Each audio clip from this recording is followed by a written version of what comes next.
Hello, hello. Alors, je vous propose un petit quiz sur l'alimentation. Donc, de la formation sur le sucre, oui, parce que je suis tombée hier sur une photographie qui m'a fait réagir. Et quand j'ai lu tous les commentaires, je me suis dit qu'il y avait quand même quelque chose à faire sur cette information autour du sucre. Alors, vous êtes prêts? Donc c'est parti.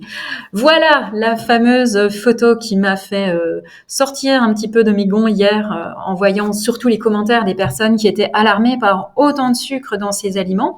Alors attention, je ne dis pas qu'il faut manger des aliments industriels, mais néanmoins, si on doit donner l'information, il me semble que quand même, il faudrait être clair dans l'information.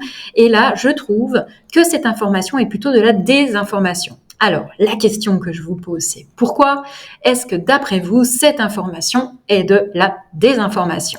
Allez, c'est parti, round one. Donc, peut-être parce que tout est d'abord question de quantité.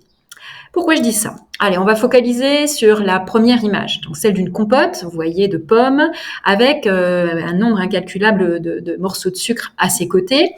Donc, je connais pas beaucoup de personnes qui, quand ils ont envie de manger une compote, eh bien, mangent la totalité de ce bocal d'1 kilo de compote de pommes. Donc, effectivement, si on est sur 1 kilo de compote, il va y avoir beaucoup de sucre. Mais normalement, le consommateur que nous sommes, on va manger un ramequin, donc ce qui fait à peu près l'équivalent de ce que je vous ai présenté là. 100 grammes de compote quand on mange une compote, donc ça équivaut à 15 grammes d'apport en glucides, donc représenté ici moi par un jeu de Lego. Donc ça revient plus qu'à 3 briques de Lego qui comparé à l'ensemble des sucres mis juste à côté. Donc voilà, déjà parlons peut-être des quantités consommées et pas des quantités achetées. Allez, deuxième round. Pourquoi cette information est une désinformation? Peut-être parce qu'on dirait que finalement tous les sucres se valent. Et ici, en l'occurrence, vu que c'est le morceau de sucre saccharose qui a été choisi pour représenter le nombre de sucres dans chacun de ces aliments, eh bien, ça me dérange quand même un petit peu, puisque à savoir qu'il y a différentes sortes de sucres. D'accord, il y a le saccharose, il y a également le fructose, le lactose, bref, plein d'autres. Fructose, donc sucre des fruits, lactose, le sucre du lait. Donc ici, si on en reste sur notre compote de pommes, eh bien la pomme, c'est du fructose. Donc si je reviens à ce visuel, il faudrait quand même distinguer le vert, l'apport en fructose, qui est donc le sucre tout à fait naturel d'un fruit, avec la brique bleue qui représente le sucre saccharose, qui est effectivement du sucre raffiné et avec un assez faible intérêt nutritionnel, mais par contre un intérêt assuré pour le plaisir, qui est un plaisir humain, je le rappelle, qu'il ne faut absolument pas condamner, sinon on serait mal barré. Donc pour terminer, par rapport à ces différentes sortes de sucre, je vous ai remis pour rappel une pomme. La pomme avant d'en devenir une compote, donc notre pomme entière quand on la consomme, voilà, sur 100 grammes, en tout cas c'est une petite pomme, elle apporterait à peu près 12 grammes de fructose, donc voilà la représentation. Donc finalement, ma petite compote que je mange du commerce avec du sucre rajouté, on va dire, voilà, ça donne l'équivalent de 3 grammes de saccharose ajouté à ma consommation. Ouh. Allez, je continue. Round 3. Alors, pourquoi cette information reste de la désinformation? Alors, le troisième, le meilleur pour la fin. Eh bien, parce que ça fait peur. Et que, travaillant moi-même dans l'accompagnement des gens en surpoids, je vois à quel point la peur engendre des restrictions chez les personnes. Il faut absolument pas négliger cette conséquence. Si je le fais simple, donc dès que on voit cette image avec plein de sucre, voilà, les gens s'affolent et voire ensuite culpabilisent parce qu'ils se disent ça, en fait tout ce que je mange ça va pas du tout. Et donc la suite assez logique c'est bien je vais me restreindre, je vais arrêter de faire des bêtises.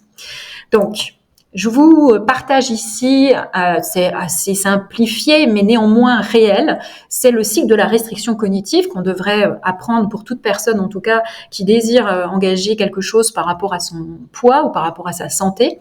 C'est que là, en voyant tout ce sucre, on se dit « Oh là là, mais je fais n'importe quoi en fait jusqu'à là, parce que je mange tout ça. » Et puis, si elles sont pas bien avec leur corps, elles vont dire « Sûrement que c'est ça, mon problème de poids. Ça vient de là, finalement. » Et donc, qu'est-ce qu'elle se dit ensuite? C'est je vais m'arrêter, je vais arrêter mes bêtises, je n'en mange plus.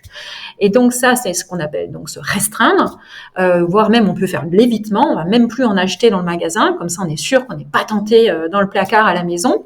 Sauf que bien sûr, ça peut pas tenir, puisque l'être humain est un être qui mange aussi par plaisir, et puis qu'on n'est pas fait pour se restreindre.